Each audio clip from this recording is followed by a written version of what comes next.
Good afternoon, everybody, and welcome back to Mod Driven. Today, I wanted to introduce the new car for the channel. You know, I had talked about possibilities, things I was looking to get, and I'll tell you right now why I didn't. Number one was the Mustang. I love the Mustang. Love the looks of the Mustang. A little leery about the reliability of the Mustang, and strangely, the weight.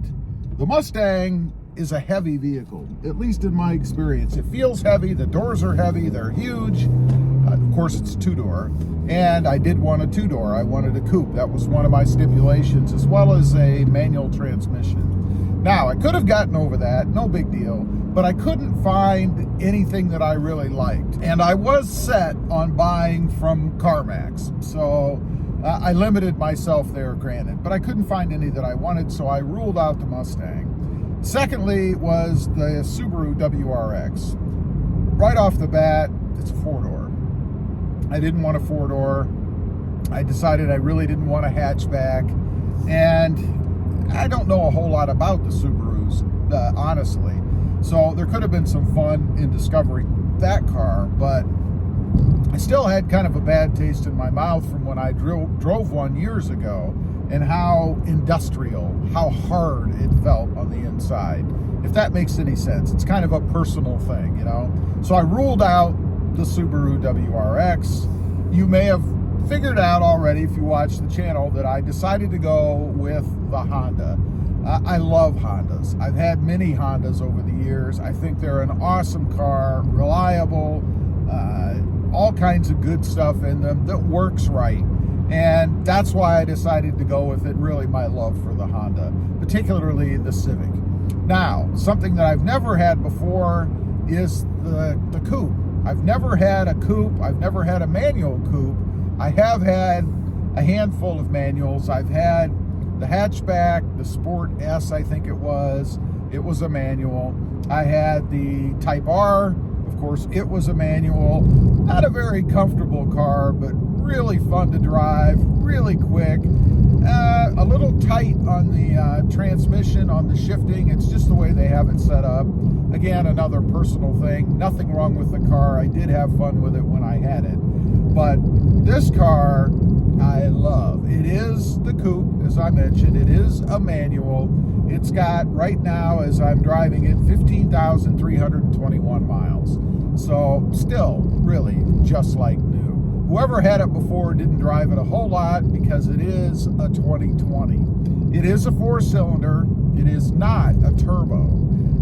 I could have gone with the SI, but again, you get down to that limited supply thing. You know, there aren't a lot of SIs out there with the right mileage in a coupe, so I really couldn't find anything to buy in the SI. And part of the issue is that Honda is no longer making a coupe. They discontinued it after 2020. So you can't buy a coupe. Whether they'll ever bring it back or not, I don't know. It kind of depends, I suppose, on the public, you know, whether we are loud enough if we demand a coupe. And really, from a practical standpoint, you know, a coupe is good if you're the only one driving the car, or maybe you and your significant other, friend, whatever. But once you start piling people in the back, it's kind of a drag. There's not a lot of room back there. And getting in and out through the opening is a pain. You have to move the seat forward, tilt it. I mean, there's just all kinds of downsides to having a coupe, I guess. And that's probably why Honda got rid of them, because people probably aren't buying them, is my guess. So, it is a 2020. It is the, I believe they call it the mechanic, or I can't remember. It's gray. Let's go with that. It's a gray color, kind of a steel gray, which I do like as well. Lots of possibilities and things you can match up with that. You can go with bronze, black, red, orange, yellow. I mean, there's all kinds of mod type things you can add to it to accentuate the color of the car. And I like that too. Other than white, I think it's probably the best you can go with when it comes to that. Maybe black too, but down here in South Texas where it gets really hot, black is not really desirable, let's say. My impressions of it so far, I haven't had it long. It's been, I think, one day. and I spent a lot of time driving it home. The CarMax for me is about an hour away, so spent an hour in the seat on the freeway. Let me tell you one thing I did discover when I got home. My mother actually happened to be over when I got home, and she commented on one of the tires looking pretty low. And they're kind of a low profile tire. I'll show you guys later. We'll go through the whole car later on. But she noticed it looked low, and I just kind of blew it off. I thought, nah, it's not bad. It's low profile. They always look low, you know. Well, I checked them, and they had less than, I think, 17, 15 pounds in every tire. And that was after driving it for an hour. So you know it had actually inflated a little more from the heat of driving the car. And I think that's because I had the car shipped. I did have it shipped from Florida down here into South Texas because, again, it was the only one I could find that CarMax had. Pretty limited supply with my mileage and year requirements. So I think they aired it down. I think they aired it down to put it on the truck, or maybe just going through different climates. I mean, Florida all the way down to here had a lot of temperature changes, especially at this time of the year. So I did air them up. I'm probably going to change the tires out anyway. I checked them with a gauge, and while they're still acceptable, which is why CarMax didn't change them, they're getting close. And there's two different brands, two different tires, front and back, not size-wise, but as far as the maker goes, that's not a big deal. I mean, a tire's a tire, and unless you're very particular about it, it doesn't really matter what the brand is. They're good tires. They're Goodyear and Bridgestone. So, not bad as far as that goes. Now, one more thing, because I know people are going to ask, what was the deal? Well, I took the Mercedes in. It was a 2020 Mercedes C300. I'd done a few things too, just cosmetic things, nothing mechanical.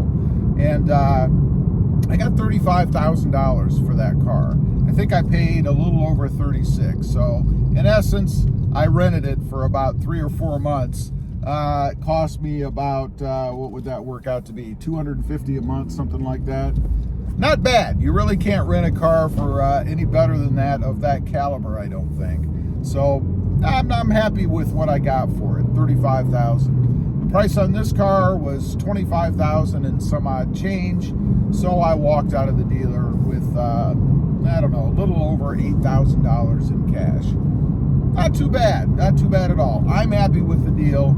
Granted, if I'd have sold the Mercedes outright, I probably could have gotten maybe another couple of grand out of it, maybe 3, something like that. So somewhere between 35 and 38,000, maybe something like that. But what a pain it is to sell things outright. Anyway, I just wanted to get on, kind of let you guys know. I'll put a couple pictures up. Again, we'll go over it more in depth coming up here. But I'll put a couple pictures up here and let you guys see what it looks like. Leave a comment. Let me know what you think. I'd be curious to know. Also, real quick, I do have 2 additional channels. Rob Motive, all about the Toyota Tacoma, and Rob Motive JT, all about the Jeep Gladiator. Check them out, and if you're interested, why not subscribe? And while you're at it, smash the subscribe button here too. Thanks for watching. Stay safe out there. Bye.